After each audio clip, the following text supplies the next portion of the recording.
Comment allons-nous passer du système de retraite actuel au système universel à points? Édouard Philippe a tenu à répondre précisément à cette question hier. Que dit-il, le Premier En fait, je vais ministre? vous le dire avec mes mots, mais il dit on va essayer de réformer sans que ça se voit.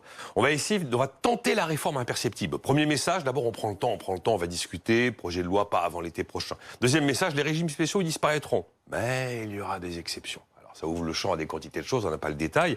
Et troisièmement, oui, on va bien aller vers un régime universel. Mais vous inquiétez pas, ça va prendre 2 générations. En fait, ça va prendre 20 ans pour passer véritablement à un régime universel qui concernera tout le monde en rythme de croisière. Ça veut dire que aujourd'hui, vous avez acquis des droits dans le passé, ils seront traités avec l'ancien système, et puis un jour, vous allez acquérir des droits dans le futur qui seront traités un jour avec le futur système. Tout ça, de toute façon, pas avant 2025. Donc, sous-entendu, dormez tranquille. Il n'y aura pas de choc comme ça avec une réforme qui ferait jour-nuit. Donc ça veut dire que ça ne sera pas douloureux. Prendre le temps, ça veut dire que ce ne sera pas douloureux. C'est exactement ce qu'on veut faire. Si je vous prends 100 € d'un coup, ça fait mal. Si je vous prends 1 centime tous les jours pendant 10 000 jours, c'est relativement soft. Voilà. Ne sont concernés que les gens qui sont nés après 1963.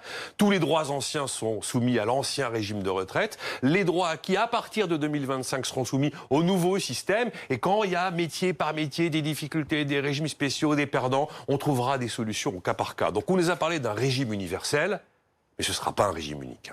Bon, ces solutions, il va falloir les trouver parce que notre système actuel, si on ne le change pas, est-ce qu'il est en péril? Là, Édouard Philippe demande un nouveau rapport au Conseil d'orientation des retraites. Le dernier date de juin. Enfin bon, c'est pour le rendre plus actuel et essayer d'arriver à une sorte de diagnostic qui serait indiscutable et qui serait partagé par tout le monde. Après, le système aujourd'hui, il résiste. Oui, on paye une retraite sur 10 par la dette. On pourra en payer 2 ou 3. On sait qu'on a démarré en 1964 actifs pour un retraité. On va vers 1,5 actifs pour un retraité. On peut considérer que tout ça peut tenir si on fonctionne effectivement à coup de dette et à coup de déficit. Mais l'équation est assez simple, retraite à point ou pas retraite à point.